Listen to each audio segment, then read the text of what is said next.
대주주의 한 주와 개인 투자자의 한 주는 동등하다.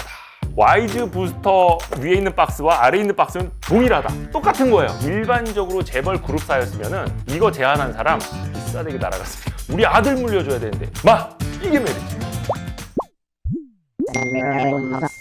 자, 여기에서 제 이름을 찾아봅시다. 요거는 뭐냐면 포브스 빌리어네어즈. 빌리어네어즈가 뭡니까? 옛날에는 백만장자 이랬지만 이제는 억만장자 정도는 돼야 순위에 오르지 않습니까? 세계 부자 순위예요. 포브스 사이트인데 이게 데일리로도 나와요. 그날 누가 위너가 됐고 누가 루저가 됐나. 루저가 된 사람 최근에 누가 있을까요? 물론 이거는 그때그때 달라질 수 있겠습니다만 여기 일론 머스크 주가 떨어져가지고 67억 달러가 떨어졌다는 뜻이 뭐야? 워런 버핏 27억 달러 올라갔다. 이야, 대단합니다. 그런데 이것도 한국판이 있습니다. 한국판. 한국의 부자 순위 궁금하지 않습니까? 이렇게 사우스 코리아로 해서 보면 요거는 이제 한국의 순위입니다. 대부분 상장사 주식, 그 지분가치 기준으로 계산이 되는 겁니다, 이거. 그래서 얼마 전에 우리가 이야기했던 MBK 파트너스 누굽니까? 마이클 병주킴 회장님은 여기 안 들어가 있어요. 우선은 이재용 회장님이 지금 다시 1위에 올라갔어. 최근에 삼성전자 주가 조금 올라가지고 삼성전자 주가 변동에 따라서 1, 2등이 좀 바뀌기는 합니다. 그런데 3월 초에 이 1, 2등이 바뀌었었어요. 근데 최근에 삼성전자 주가가 반등해서 그런데 조정호 메리츠 금융지주 회장님이 거의 비슷합니다. 이재용 삼성전자 회장이랑. 요게 83억 달러 정도. 그러니까 우리나라 돈으로 한 12조 원 정도 두 분이 엎치락 뒤치락 하고 있습니다. 그런데 많은 사람들이 우리 제드래곤 형님은 정말 많이 알아. 근데 우리 조정호 회장님을 잘 몰라. 그래서 오늘 조정호 회장님에 대한 이야기를 좀 해보려고 합니다. 이런 표까지 만들었습니다. 한 사람을 위한 마음으로. 예를 들어서 우리가 메리츠 금융에 광고를 받았어? 아니잖아요. 한 사람을 위한 마음으로. 사실 주주 환원만 잘해도 대한민국 최고의 부자가 될 수 있다는 걸 좀 말씀드리기 위해서인데, 참고로 이 영상을 보시고 메리츠 금융 지주나 메리츠 화재, 메리츠 증권 아주 좋은 회사들 있지 않습니까? 광고를 넣어주시면 제가 댓글에 달아놓겠습니다. 근데 고정 댓글에 아무 말이 없다? 그러면 이제 메리츠 금융에서도 보시고 홍보팀에서도 볼 거 아니야. 모른 척했다. 모른 척했다. 이렇게 우리가 알고 계시면 되겠습니다. 고정 댓글을 꼭 참고해 주세요. 자, 우선은 메리츠금융그룹 조정호 회장님 앞에서 말씀드린 것처럼 그 회사 지분 가치만 지금 12조 원에 이르고 있습니다. 근데 다른 회사랑 다르게 조정호 회장님은 계열사 지분 덕지덕지 없어. 그냥 메리츠금융지주 상장사 지분 딱 하나 가지고 한국 최고의 부자에 올랐다는 겁니다. 메리츠금융지주랑 삼성전자 주가 차트를 제가 동일선상에 비교를 해놓은 겁니다. 최근 10년간의 오름폭이에요. 어떤 거 사고 싶어요? 빨간 게 뭐예요? 그렇죠. 메리츠. 메리츠금융지주 주가가 최근에 거의 한 12만 원에 육박하고 있죠. 삼성전자가 이제 등락 할 때 이렇게 차이가 나고 있습니다. 그러니까 부자 순위가 역전되겠어요? 안 되겠어요? 되겠죠. 앞으로 보면 어떻다? 제드래곤 형님 요즘 뭡니까? 사직생의 각오로? 생직사입니까? 사직생인가? 헷갈린다. 이제 화목한 가정의 모습이 나오고 있습니다. 요 가운데 계시는 분이 한진그룹 창업주 고 조중훈 회장님이십니다. 아들이 이제 4분이 계셨어요. 근데 그 중에 막내 아들이 조정호 회장님. 가장 젊어 보이지 않습니까? 2002년에 창업주께서 돌아가신 이후에 계열 분리가 이루어졌습니다. 그때 한진그룹은 그룹의 사훈이 수송보국이었다고 합니다. 수송을 통해서 나라를 이롭게 한다. 그래서 항공, 조선, 해운업을 기본으로 했던 그런 그룹이거든요. 자, 그런데 큰아들 고 조양호 회장이 대한항공 물려받고, 둘째 아들이 한진중공업 물려받고, 셋째 아들이 한진해운. 그러니까 항공, 조선, 해운 굵직한 거를 첫째, 둘째, 셋째 아들이 받아간 겁니다. 막내 아들은 뭐? 금융. 쩔이라 하면 어떡해요. 금융이 얼마나 미래가 유망전도한 사업인데. 근데 어찌됐든 간에 당시에 막내한테 금융을 줬다는 건 뭐예요? 2000년대 초반에. 자, 여러분 다들 들어보셨죠? 한진투자증권, 한불종합금융, 동양화재 들어보셨죠? 그래도 동양화재는 조금 유명했어요. 근데 이것이 이제 메리츠 화재가 됐고 메리츠 증권이 됐고 뭐 이런 식으로 좀 달라지긴 했습니다만 화목한 가정입니다. 참고로 이건 조금 이제 TMI인데 이것 때문에 광고가 안 들어올 수도 있는데 형제분들이 사이가 너무 좋았어요. 그래서 서로 너무 사랑해서 막 소송도 많이 하시고 선산 때문에 우리 아버지 산소 근처에 가지도 말라 막 이렇게 서로 너무 이렇게 우애 좋은 행동을 많이 보이셔서 요거는 한 10여 년 전쯤 스토리이기는 한데 메리츠 증권 애널리스트 분들이 저기 이제 부산에 이제 가서 세미나를 좀 하고 와요. 지방까지 가서 세미나를 하고 와요. 그런데 비행기 타고 갔다 와야 되지 않습니까? 근데 회사에서 대한항공 타지 마라. 이런 게 회사에서 지령이 내려왔었어요, 실제로. 그래서 바빠 죽겠는데 빨리 올라가야 되는데 당시에 몇 대 없었던 아시아나항공 기다리고 있었고, 그때는 LCC 저가항공사도 없었을 때였거든요.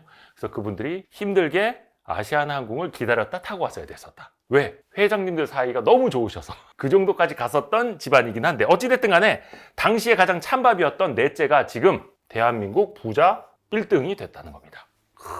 자, 메리츠 금융그룹 얼마나 성장을 했느냐, 자산 사이즈만 한번 볼게요. 2005년, 그러니까 약 20년 사이에 자산이 당시에는 3조 원이었는데, 요거는 작년 3분기 말 보고서 기준입니다. 111조 원까지 급증했습니다. 그리고 시가총액은 제가 이제 차트를 통해서 찾아볼 수 있는 그 한계가 2011년이었거든요. 그 2011년이랑 25년 3월 현재를 비교해 보면 당시 시총이 3천억이었어. 물론 이제 메리츠 지주 기준이긴 합니다만 3천억에서 지금 22조 5천억까지 올랐었습니다. 메리츠 금융 안에 3대 축이 있습니다. 메리츠 화재, 손해보험, 메리츠 증권, 증권사, 그리고 캐피탈까지 있는데, 대부분의 순이익 비중은 메리츠 화재가 60에서 75%, 대부분을 차지해요. 손해보험사가.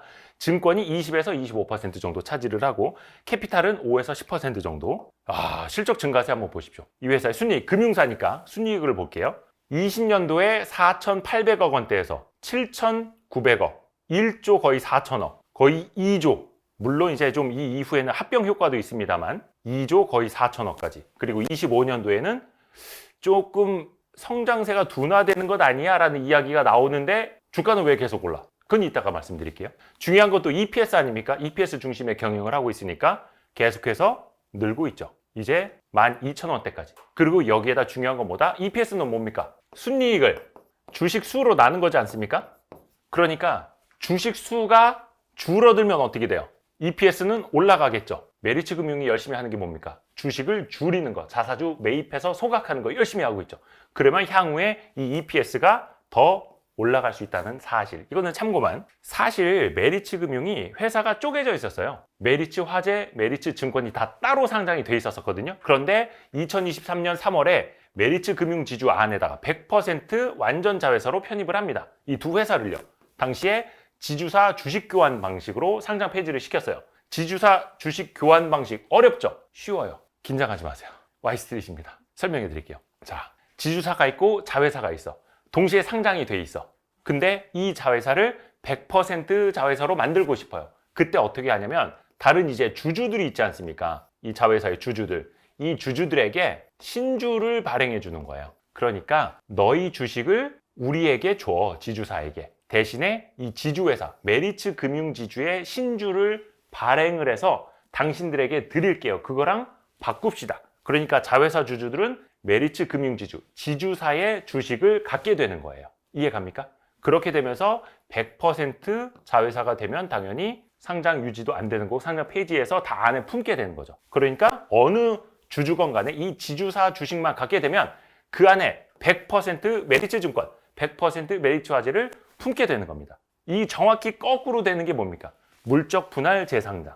근데 이거는 100% 자회사 상장 폐지. 어떤 게 좋아 보입니까? 당연히 후자죠. 그런데 이거를 왜 해? 약간 여기서 퀘스천이 생깁니다. 당시에 명분이 뭐였냐면 비효율적인 구조를 해소하겠다. 그리고 주주 가치를 일원화하겠다라는 건데, 역설적으로 조정호 회장의 메리츠 금융지주 지분율이 76에서 47%로 감소하게 됩니다. 왜? 아까 뭐였습니까? 신주 발행했다고 했잖아요. 주식수가 늘어나니까 증권, 화재보험 주주들에게 지주사 주식을 더 내줘야 하니까 회장님의 지분이 떨어졌어. 이러면 회장님이 어떻게 됩니까? 야, 이거 누가 기획했어? 일로 와봐. 따시기를 승질 낼 수 있죠. 일반적으로 재벌 그룹사였으면은 이거 제안한 사람 귀싸대기 날아갔습니다. 우리 아들 물려줘야 되는데, 우리 딸내미 물려줘야 되는데. 조정호 회장님도 제가 알기로는 자녀가 한 3분 정도 있는 걸로 알고 있거든요. 근데 감소했어. 근데 이거를 조정호 회장이 오케이를 한 겁니다. 승계를 포기하겠다. 내 자녀에게 회사를 물려주지 않겠다. 대신에 지분으로 물려주거나 재산으로 물려주면 되는 것 아니냐. 대신에 기업 가치를 높이면 된다라고 결단을 한 겁니다. 이게 멋있는 지점인 거죠. 손가락질하면 안 돼. 광고 들어올 수도 있어. 조정호 회장님이 진짜 멋있는 말을 합니다. 대주주의 한 주와 개인 투자자의 한 주는 동등하다. 박수. 근데 사실 이게 박수 칠 말이 아니에요. 왠지 아세요? 그냥 당연한 거거든요. 당연한 겁니다. 와이즈 부스터 이 위에 있는 박스와 아래에 있는 박스는 동일하다. 똑같은 거예요. 너무나 당연한 이야기를 하는데 대한민국에서는 당연한 이야기를 하면 박수가 나옵니다. 왜?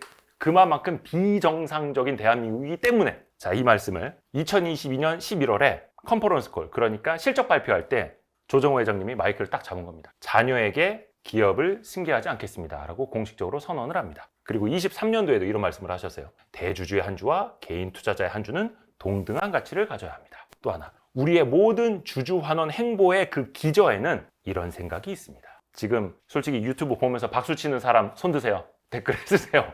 요거는 제가 URL로 떠왔습니다. 보여드릴게요. 메리츠 금융이 지속적으로 주주 환원을 해왔습니다. 사실 이게 하루 이틀 1, 2년 된 얘기가 아닙니다. 보시면은 21년 5월에 나온 겁니다. 이거는 21년 5월에 나온 공시인데 주주가치 재고, 별도 재무제표 기준, 당기순이익 10% 수준 배당. 요거는 이제 통합하기 전이에요. 그리고 그 이후로 갑니다. 요거는 22년 11월에 나온 겁니다. 포괄적 주식 교환에 따른 중기 주주 환원 정책안 수립. 이때 당기순이익의 50%를 총 주주 환원율로 하겠다. 그러니까 총 주주 환원율이 뭔지 아세요? 배당이라든지 자사주 매입 소각 등 결과적으로 주주들에게 돌려준 금액이 이 회사 순이익의 50%, 절반 이상을 주주에게 돌려주겠다라는 겁니다. 그거를 22년 11월에 밝혔다라는 거. 24년 7월에 또 공시한 내용입니다. 여기도 멋있는 말 많이 나옵니다. 4가지 핵심 원칙을 기반으로 기업 가치 재고 목표를 설정해서 실행하고 있다. 첫 번째, 본업의 탁월한 성과로 수익을 잘 낸다. 어려운 말도 안 써요. 두 번째, 자본 배치를 효율적으로 한다. 조금 이따가도 이어지겠습니다만 돈을 벌었어요. 그럼 이 돈을 벌어가지고 뭐 해야 됩니까? 재투자를 하든지 주주 환원을 해야 하는데 재투자를 해서 돈을 더 많이 잘 벌 것 같으면 재투자를 하는 게 맞고 재투자보다 환원하는 게 더 나으면 환원한다라는 거예요. 주주 환원을 투명하고 적극적으로 한다. 또 하나, 모든 주주의 가치를 동등하게 대한다. 이거 아까 회장님이 하신 말씀이랑 똑같은 겁니다. 그러니까 대주주와 개인 주주의 한 주는 동등하다. 이것도 지속적으로 이렇게 공시를 하고 있고, 이거는 25년 2월 가장 최근에 나온 주주 환원 공시입니다. 이행 현황을 또 공시를 하는 거예요. 얼마나 우리가 이행을 하고 있습니다. 자, 여기에서 그래서 어떻게 이행을 했느냐? 2024년 TSR, 그러니까 총 주주 수익률을 무려 78.3%나 기록했다라고 나와 있습니다. 어마어마한 거죠. 이게 뭡니까? 예를 들어서 주주 환원율 목표를 아까 순이익의 50%라고 잡았다고 말씀드렸잖아요. 그런데 실질적으로는 53.1%를 자사주 매입 소각이나 배당으로 돌려드렸다라는 거예요. 근데 거기에다가 TSR 78%는 뭐냐? 주가 상승분까지 해서 이런 주주 환원 노력으로 배당도 드리고 자사주 매입 소각을 해서 EPS가 올라가는 효과, 그로 인해서 주가까지 올라가죠. 그렇게 해서 1년 동안 주주들이 얻은 총주주 수익률이 78.3%나 됐다는 겁니다. 이러니 좋은 댓글이 지금 안 나올 수가 있겠습니까? 주주 환원 정책에 대해서 지금 말씀드렸잖아요. 거의 한 4년 이상에 걸쳐서 김용범 메리츠 금융 부회장, 여기 지금 저를 노려보고 계시는 이분께서 이런 말씀을 했습니다. 지난해 11월 컨콜 때 포워드 PER이 10배를 초과한다는 것은 자사주 매입 소각 수익률이 자사의 요구 수익률 10%보다 낮다는 뜻이기 때문에 PER 10배를 넘어가면 현금 배당 기준이 커질 것이다 라고 이야기를 했습니다. 이해 갑니까? 방금 고개를 끄덕였는데 그냥 잘못한 거였죠? 해석을 해드릴게요. 우리 일반적으로 주가 수익 비율 PER이 올라갈수록 주식은 고평가되고 있다라고 이야기를 하잖아요. 그러니까 자사주를 언제 매입합니까? 자기 회사 주식이 너무 싸다고 느껴질 때 사야 하는 거죠. 그리고 소각을 하면 주주 가치가 더 좋아지는 거고, 반대로 PER 30배, 40배 고평가 받고 있는 상황에서 회사 돈으로 자기 회사 주식을 사요. 그럼 어떻게 되겠습니까? 너무 비싸게 사는 거죠. 그러니까 회사 주식을 자사주를 매입 소각하는 게 다 좋은 것도 아니고 다 나쁜 것도 아니다. 즉 적정 가격이나 적정 가격 이하로 사서 소각을 시켜야 이 회사의 한정된 자원을 효율적으로 배분하는 거지 않습니까? 그러니까 김용범 부회장님이 말씀하신 걸로는 포워드 PER 10배를 초과했을 때 상대적으로, 그러니까 이건 제 해석인데, 비싼 값에 사주는 것보다 차라리 그 돈이 있으면 주주들한테 배당을 하는 게 더 낫다라는 판단을 한 거예요. 그러니까 주주 입장에서 보면은 믿고 맡길 수 있는 거죠.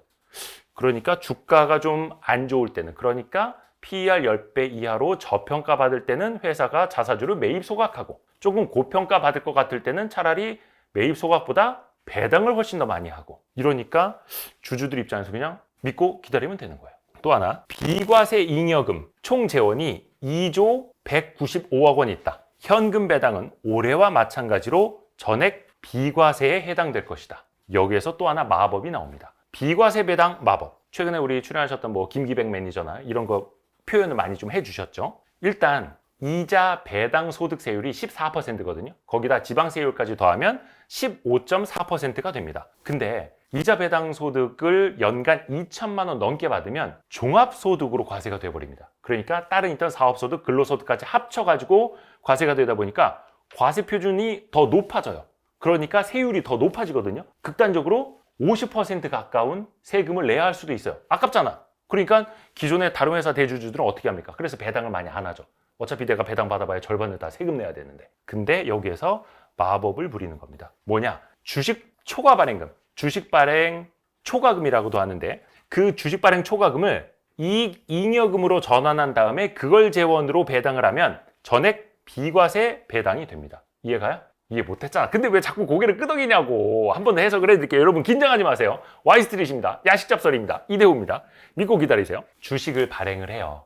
예를 들어서 액면가 5,000원짜리를 발행을 합니다. 근데 시장에서 나 그거 10,000원에 사고 싶어요 라고 이야기를 해요. 그래서 실제로는 10,000원에 발행을 합니다. 그러면 이 5,000원만큼은 자본금으로 들어가고요. 나머지 5,000원 있죠. 그게 주식 발행 초과금이 되는 거예요. 주식을 발행을 했지만 그 액면가보다 훨씬 더 높은 가격에 발행이 된 그 금액만큼이 말 참 쉬워요. 주식 발행 초과금이 되는 거예요. 그것도 일종의 넓게 보면 자본금 개념이기는 한데, 그거를 회사에 쌓아놓고 있느니 옆에 주머니로 잉여금으로 돌려요. 그러면 그 잉여금은 배당을 할 수 있는 재원이 되거든요. 근데 이 돈은 어디서 났습니까? 회사가 벌어들인 돈이 아니죠. 애초에 주주들이 자본금으로 납입한 돈이죠. 근데 계정만 주식 발행 초과금이었던 거예요. 이거를 잉여금으로 돌려서 요거를 재원으로 배당을 하면 벌어들인 돈이 아니라 원래 주주들이 냈던 돈이니까 배당 소득세가 붙질 않는 거예요. 이걸 찾아낸 거죠.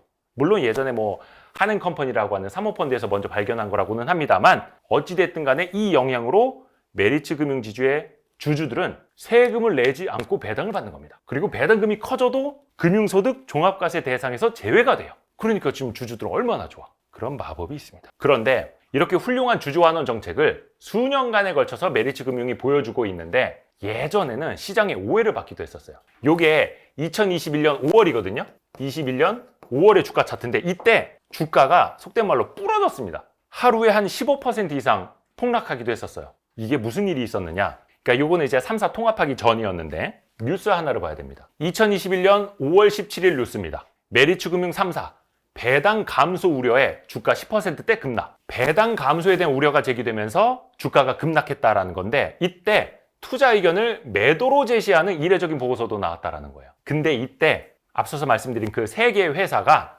별도 재무제표 기준으로 당기순이익의 10% 수준으로 배당을 유지하겠다라는 중기 주주환원 정책을 공시한 거예요. 그런데 이때 시장이 뭐야, 순이익의 10%면은 배당 줄어드는 거 아니야? 이러면서 야 메리츠가 배신한다. 역시는 역시야. 이렇게 하면서 막 주식을 패대기 쳤던 거예요. 근데 거기에 보면은 사실은 자사주 매입 소각 등 주주 가치를 제고하는 방안이 사실은 더 추가가 돼 있었었는데, 기계적으로 배당 성향이 10% 수준밖에 안 돼? 우리 또 뒤통수 맞았다 라고 하면서 메리츠도 못 믿겠다 라고 했던 거예요. 근데 이게 21년 5월 이야기고, 이 이후에도 한두 차례 비슷한 일이 있었습니다. 근데 이게 뭐였냐면 학습 효과인 거예요. 다른 대한민국 상장사들이 자꾸 주주들의 뒤통수를 치니까 메리츠도 뭔가 믿고 싶었는데 쟤네마저 못 믿겠어 라고 했던 거죠. 왜냐면 메리츠가 아직 메리츠로 인정받지 못했을 때였으니까. 근데 그게 수년간 누적이 되면서 지금은 역시 메리츠는 메리츠야, 믿을만해, 이렇게 된 상황이긴 한데, 당초에는 어찌됐든 간에 시장의 오해도 받았었다는 겁니다. 그때 이렇게 부러졌던 주가가 얼마였는지 아세요? 이게 16,000원이었습니다. 16,000원. 지금 주가 얼마입니까? 거의 12만 원. 이때 메리츠 못 믿겠어, 역시 국장은 안 돼, 이러면서 패대기 쳤던 사람들은 지금 이제 12만 원간 주가를 보면서 연간 상승률입니다. 메리츠 금융지주 주가의 연간 상승률 2021년에 348% 올랐고요. 22년도에 어땠습니까? 그때 막 금리 치솟을 때, 주가 다 막 작살나고 있을 때 메리츠는 2.95%, 약 3%밖에 안 빠졌어요. 그 이후에도 38%, 그 이후에도 거의 76%, 그리고 올해도 3개월이 안 됐습니다만 벌써 13% 추가로 올랐습니다. 해서 4년 3개월 사이에 약 12배 올랐다. 이게 메리츠다. 이때 샀어야 돼. 그래서 곧 주주환원은 뭐다? 이렇게 되는 겁니다. 해서 보세요. 조정호 메리츠금융그룹 회장님이 대한민국 부호 1등 됐다라고 해서 시기 질투하는 사람, 배아파하는 사람, 저거 잘못됐다라고 하는 사람 있겠습니까? 해서 메리츠금융 조정호 회장님과 김용범 부회장님이 같이 힘을 합쳐서 주주환원 결과를 만들어냈으니 그것이 곧 킹갓 메리츠다. 이게 오늘의 결론입니다. 아까 조정호 회장님이 하신 말씀, 모든 주주의 가치를 동등하게 대한다. 얼마 전에 저희가 상법 개정안에 대해서도 또 콘텐츠를 만들었습니다만 얼마 전에 국회에서 상법 개정안이 통과됐죠. 상법 제382조의 3, 이사의 충실 의무. 이사는 회사를 위하여가 아니라 이사는 회사와 주주를 위하여 그 직무를 충실하게 수행하여야 한다라는 내용들. 사실은 너무 당연한 거 아닙니까? 너무나 당연한 건데 그동안에는 그 당연한 게 당연하지 못했던 비정상적인 대한민국의 자본시장. 이제서야 조금은 정상으로 찾아갈 수 있는 길이 생긴 겁니다. 상법 개정을 통해서. 물론 이것도 최상목 권한대행이 이거 거부권 쓰면 안 되긴 합니다만. 자, 해서 결과적으로 조정호 회장님의 재산이 12조 원을 넘었고 2023년 그 결산 배당으로만 이분이 2,300억 원 넘게 받았습니다. 누가 배 아파합니까? 이런 거 박수 쳐주지. 그리고 김용범 부회장님이 사실은 이 설계를 함께 했고 조정호 회장을 사실은 설득한 주인공이기도 합니다. 전문 경영인으로서 이 결실을 보여준 거죠. 그래서 김용범 부회장님이 불과 몇 달 전까지만 해도 메리츠금융 주가 10만 원 안 됐을 때 9만 원대에도 주식을 계속 샀어요. 그래서 이분이 갖고 있는 지분만 40만 주 정도 되고 그게 현재 가치로 약 한 480억 정도 됩니다. 그러니까 전문 경영인이어도 주주환원을 열심히 해서 기업 가치를 올리면 본인도 재벌 못지않은 부자가 될 수 있다는 겁니다. 그리고 이건 아직 확인이 안 됐는데 그 작년 공시를 보면은 김용범 부회장님한테 주식 매수 선택권, 그러니까 스톡옵션이라고 하죠. 그게 한 100만 주 정도 있거든요. 이게 스톡옵션 행사 기간이 24년 말로 써 있는데 이게 아직 행사가 됐다라는 공시는 제가 아직 못 봤어요. 이거 아시는 분은 좀 알려주세요. 왜냐면 이거 다 행사를 하면은 이분의 그 주식 가치가 1,000억 원이 넘어갑니다. 한 1,200억 이렇게 되거든요. 이건 좀 궁금합니다. 어떻게 됐는지. 자, 그리고 또 하나. 이 킹갓 메리츠. 인재의 몸값은 흥정하지 않는다. 그러니까 업계 최고의 인재를 끌어와서 업계 최고의 대우를 해주겠다라는 거예요. 그래서 메리츠 화재나 메리츠 증권 여기에서 업계 최고 수준의 성과급을 주는 걸로도 유명합니다. 메리츠의 그 사명, 요 뜻이 뭔지 궁금해하시는 분들 되게 많은데 능력주의, 메리토크라시에서 따온 이름이라고 합니다. 그러니까 실력 위주로, 능력 위주로 우리는 평가하겠다라는 게 회사명에도 철학으로 녹여 있다라는 겁니다. 질문 있어요? 네. 왜 다른 회사는 이렇게 못하나요? 할 수는 있어요. 근데 여러 가지 이유가 있습니다만 일단은 첫 번째 이건 좀 짚어드려야 되는데 다 메리츠처럼 할 수는 없고 예를 들어서 메리츠는 금융그룹이에요. 그러다 보니까 제조업처럼 계속해서 설비 투자를 할 필요가 없죠. 뭐 예를 들어서 제조업이어서 계속해서 캐펙스 투자를 통해서 캐파, 즉 공장을 막 확장을 해야 돼. 그런 회사들은 사실상 주주환원율이 50%까지 가기가 쉽지가 않습니다. 금융이라는 메리트가 있기 때문에 메리츠 금융처럼 할 수 있는 거고 그러면 다른 금융지주사들도 할 수 있는 것 아니냐 해서 KB나 신한이나 하나나 우리금융이나 메리츠처럼 좀 하려고 지금 노력을 하고 있죠. 분기 배당하고 있고 주주환원율 얼마로 공시를 하고 있고 자사주 매입 소각도 열심히 하고 있고 또 최근에 비과세 배당하는 것도 많이들 쫓아오고 있습니다. 그건 되게 긍정적인 변화예요. 메리츠가 이끌어주고 있는 긍정적인 변화. 근데 제조업은 뭐 50% 이렇게 주주환원율을 가져가기는 힘들겠지만 그래도 30%라도 35%라도 40%라도 하려는 모습을 좀 보여달라. 대주주와 소액주주의 이해관계가 일치되어 있다는 걸 좀 보여주는 노력이라도 해달라. 공시를 통해서. 그런 목소리는 나올 수가 있는 거죠. 예를 들어서 우리가 대기업의 어떤 단가 인하 압력 때문에 아니면 지속적인 캐펙스가 자본 지출 투자가 필요해서 어쩔 수 없이 우리는 주주환원을 많이 못합니다. 할 수도 있어요. 일단 그걸 시장에 알리고 대신에 우리가 할 수 있는 한 이렇게 하겠습니다. 우리도 대주주의 한 주와 소액주주의 한 주가 동등하다라는 걸 인정하고 그렇게 그 방향으로 가겠습니다라고 공시를 하라는 겁니다. 회사마다 차이는 있다라는 걸 또 주주들도 인정을 해줘야 하는 거고요. 해서 뭐 너무 한 사람을 또 너무 한 개의 기업을 속된 말로 빨아준 것 같다라는 느낌이 이제 드실 수도 있겠습니다만, 어디가 됐든 킹갓 메리츠가 아니라 킹갓 삼성, 킹갓 하이닉스, 뭐 킹갓 신한, 킹갓 KB 뭐 다 좋습니다. 뭐 이런 이제 우수한 사례가 나오면 또 열심히 또 설명을 해드릴게요. 해서 메리츠 금융이 이걸 봤는지는 저희가 고정 댓글을 통해서 알려드리겠습니다. 언제든지. 그리고 이 Y스트릿이 그리고 야식 잡술이 조금이라도 도움이 되셨다면 알림, 구독, 좋아요, 댓글, 다른 영상 보기, 알고 좋댔다. 그리고 YG 부스터까지 응원해 주십시오. 여러분이 Y스트릿을 응원해 주시는 방법은 유튜브 밑에 있는 유튜브 쇼핑에 바로 뜨거든요. 이 YG 부스터 하나씩, 두 개씩 이제 구매해 주시면 여러분의 건강에도 도움이 되고 두뇌와 눈, 활력을 위한 멀티케어, 루테인, 아스타잔틴, 은행잎 추출물, 그리고 비타민 B, 나이아신, 마그네슘, 아연 등등을 함께 섭취하실 수 있는 멀티케어. 좋은 거 만들어 놨는데 잘 팔려야 되는데. 해서 많은 응원 부탁드립니다. 고맙습니다. 뿅!